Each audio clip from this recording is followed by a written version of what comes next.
അങ്ങനെ finally Dominic എന്ന ചിത്രത്തിൻ്റെ ആദ്യ ഷോ ആരംഭിച്ച് ചിത്രത്തിൻ്റെ ആദ്യ ഷോയുടെ റെസ്പോൺസൊക്കെ പുറത്തുകൊണ്ടിരിക്കുകയാണ്. ആ ഒരു അപ്ഡേഷനാണ് ഇന്നൊരു വീഡിയോ ഭാഗത്ത്. വീഡിയോയിലേക്ക് വരുമ്പോൾ വീഡിയോ ലൈക്ക് ചെയ്യുക, ചാനൽ സബ്സ്ക്രൈബ് ചെയ്യുക. ജനുവരി മാസം ഒരുപാട് ചിത്രങ്ങൾ അങ്ങോട്ട് OTT റിലീസ് ചെയ്യും. നമ്മുടെ ചാനൽ ഭാഗം പരിശോധിച്ചാൽ നിങ്ങൾക്ക് ആ വീഡിയോ ഒക്കെ കാണാൻ വേണ്ടി സാധിക്കുന്നതായിരിക്കും.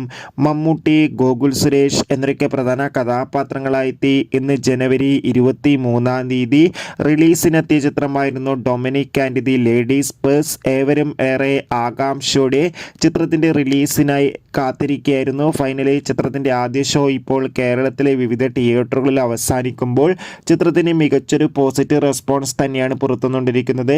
ചിത്രം കാണുന്ന സിനിമാ പ്രേമികളെല്ലാവരും ഒന്നടങ്കം പറയുകയാണ് Dominic and the ladies purse എന്ന ചിത്രം മികച്ചൊരു കോമഡി സസ്പെൻസ് ത്രില്ലറാണെന്നും ചിത്രത്തിൽ മമ്മൂട്ടിയുടെ മികച്ച അഭിനയം തന്നെ കാണാൻ വേണ്ടി സാധിക്കുന്നുണ്ടെന്നും.